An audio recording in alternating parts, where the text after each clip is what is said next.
Assalamualaikum warahmatullahi wabarakatuh. Jumpa lagi bersama saya Bung Ram di channel Pendidikan untuk Kehidupan.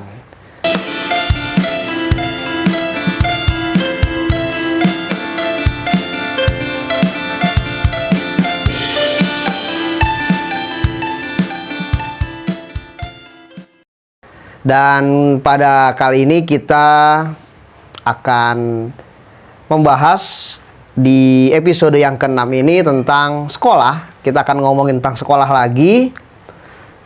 Saya mengambil bahasan dari buku yang saya tulis sendiri. Ini adalah buku kedua saya yang berjudul Pendidikan untuk Kehidupan. Jadi channel ini terinspirasi dari judul buku saya yang kedua ini. Ini adalah catatan-catatan Bung Ram tentang visi pendidikan modern. Di buku ini saya menulis kurang lebih sekitar 20 judul tulisan pendek yang membicarakan tentang pandangan-pandangan saya tentang pendidikan, tentang sekolah, tentang murid, tentang guru. Dan saya akan membahasnya salah satu judul di sini, sekolah sebagai rumah kedua. Ya, sekolah adalah institusi atau lembaga yang merupakan milieu kedua dalam proses pendidikan anak. Nah, jadi harusnya sekolah itu seperti apa ya? Jadi kalau kita membicarakan tentang sekolah di zaman modern ini, sebaiknya sekolah itu seperti apa? Apa yang mesti dihadirkan oleh sekolah sebagai institusi, sebagai unsur kedua dalam pendidikan, sebagai rumah kedua bagi anak, agar proses pendidikan dapat berjalan dengan baik sesuai dengan tumbuh kembang anak. Secara etimologi, sekolah itu berasal dari bahasa Latin, yaitu schola, yang artinya istirahat atau waktu luang, di mana pada masa itu anak-anak Yunani biasa mengisi waktu luang mereka, atau para orang tua mereka membiasakan ketika anak-anak memiliki waktu luang, mereka mendatangi orang-orang bijak untuk belajar tentang pengetahuan, untuk belajar tentang keterampilan yang dibutuhkan sehari-hari. Kemudian dalam perkembangannya, Kekaisaran Bizantium pada tahun 435 Masehi mulai mendirikan sistem pendidikan yang lebih formal dengan tujuan untuk memberikan keterampilan yang dibutuhkan oleh militer. Nah, itu adalah sejarah sekolah yang dilakukan pada masa-masa dahulu. Nah, kini kita ada di masa di mana sekolah adalah bagian dari proses, bagian dari tempat untuk anak-anak mendapat pengetahuan, berkembang keterampilannya, bertambah wawasannya. Namun dalam catatan saya, sudah bertahun-tahun sekolah yang dilakukan secara formal belum memenuhi kebutuhan tumbuh kembang anak secara optimal. Sekolah belum menghadirkan sebuah milieu pembelajaran yang proporsional, yang mendukung pembentukan karakter, yang mendukung pendewasaan diri lewat keterampilan-keterampilan yang real dibutuhkan oleh anak dalam kehidupannya. Pada perkembangannya kita dapati bahwa sekolah justru malah cenderung lebih banyak memberikan kegiatan-kegiatan yang menjenuhkan. Nah, jadi bagaimana agar sekolah bisa hadir sebagai sebuah institusi yang mewakili rumah anak-anak bagaimana sekolah menjadi rumah kedua dalam memenuhi kebutuhan tumbuh kembang anak. Menjadikan sekolah sebagai rumah kedua sejatinya menjadikan sekolah sebagai rumah pengetahuan dan kebijaksanaan.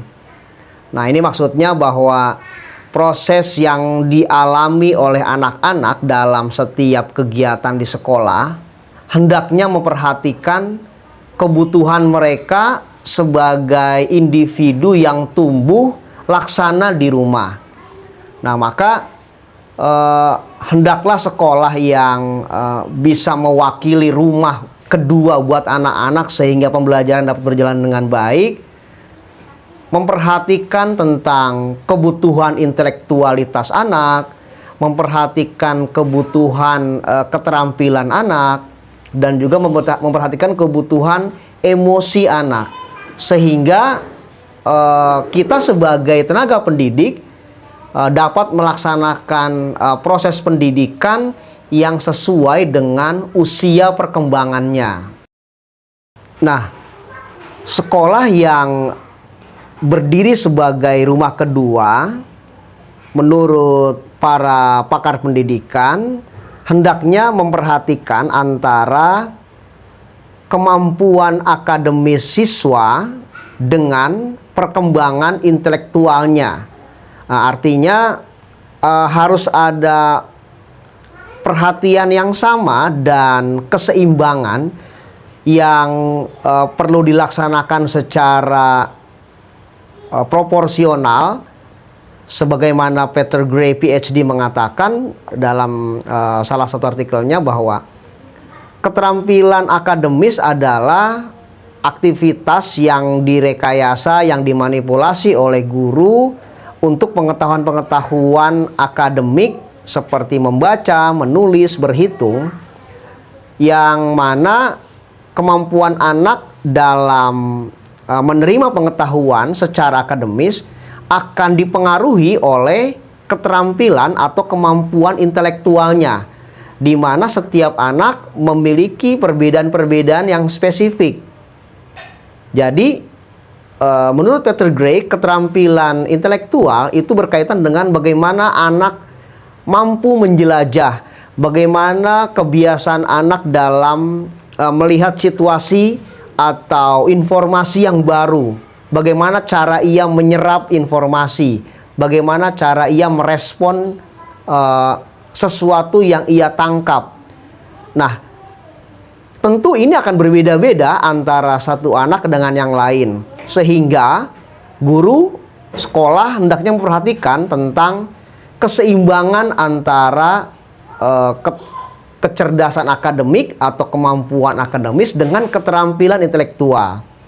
Nah, sekolah yang homey, sekolah yang memang mendukung sebagai bagian dari rumah kedua, tentu memperhatikan bagaimana keseimbangan antara dua hal tersebut sehingga proses pembelajaran dapat berjalan dengan baik sesuai dengan kebutuhan dan tumbuh kembang anak. Nah, menurut Peter Gray, jadi perpaduan antara kemampuan akademik dengan keterampilan intelektual ini dapat dijadikan landasan bagi setiap guru dalam mempersiapkan pembelajarannya. Karena keterampilan intelektual ini dapat dipandang sebagai bagian dari strategi guru mempersiapkan proses pembelajaran yang sesuai dengan kondisi masing-masing anak murid. Karena setiap anak pasti berbeda dalam keterampilan intelektualnya, entah dalam respon, entah dalam memperhatikan, berkaitan dengan gaya belajar, kemudian cara mereka mengeksplorasi, cara mereka mengikuti setiap aktivitas. Nah, ini harus diperhatikan oleh guru sehingga perpaduan antara proses yang dilakukan berdasarkan keterampilan intelektual anak bisa menjadi hal yang positif, bisa membantu anak belajar lebih baik. Kemudian saran saya dalam hal bagaimana menghadirkan sekolah sebagai rumah kedua, bagaimana menghadirkan sekolah sebagai tempat yang nyaman untuk pembelajaran. Yang pertama adalah hendaklah setiap guru memperhatikan minat dan bakat anak, memperhatikan kemampuan anak yang berkaitan dengan keterampilan intelektual. Tidak serta-merta harus disamakan dengan tujuan pencapaian akademik. Nah, disinilah pentingnya guru memahami kondisi, memahami gaya belajar anak, apakah dia visual, apakah dia kinestetik. Nah, disinilah keterampilan intelektual anak dapat difasilitasi. Disinilah gaya belajar anak dapat difasilitasi, dan setiap minat serta bakat anak juga difasilitasi.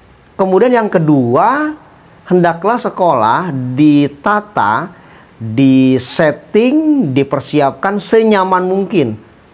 Nah, sekolah yang baik di abad ini adalah sekolah bukan yang fasilitasnya mewah, bukan yang serba lengkap, tapi memberikan rasa nyaman, memfasilitasi setiap kebutuhan anak berdasarkan minat dan bakatnya, berdasarkan kemampuan, berdasarkan keterampilan intelektualnya dalam melaksanakan aktivitas belajar. Lalu yang ketiga, hendaklah setiap kegiatan di sekolah itu guru-guru benar-benar melakukan interaksi yang positif. Setiap guru hendaklah melakukan persiapan-persiapan yang sesuai dengan tujuan-tujuan pembelajaran. Kemudian dalam persiapan ini, guru juga bisa melihat bagaimana prosedur pelaksanaan pembelajaran. Bagaimana guru melihat kebutuhan anak yang secara real dari proses pembelajaran. Lalu yang terakhir adalah cara kita berkomunikasi. Ya, sekolah yang baik adalah yang memfasilitasi interaksi positif dalam berkomunikasi antara guru dan murid, yang memfasilitasi hubungan komunikasi yang baik antara sekolah dengan orang tua murid, serta mampu membangun kolaborasi dalam setiap kegiatan pembelajaran. Nah, jadi sekolah yang homey, sekolah yang benar-benar mewakili sebagai unsur kedua dalam proses pendidikan, dia bisa menjembatani apa yang dilakukan oleh anak di sekolah dengan apa yang dibutuhkan dalam kehidupan yang nyata sehari-hari di lingkungannya, di masyarakatnya, di zamannya, sesuai usianya, dan seterusnya. Itulah yang saya maksud bahwa sekolah dapat menjadi rumah kedua bagi anak-anak. Demikian episode kali ini. Sampai bertemu lagi di episode berikutnya dalam channel Pendidikan untuk Kehidupan bersama saya Bung Ram. Terima kasih, mohon maaf. Wassalamualaikum warahmatullahi wabarakatuh.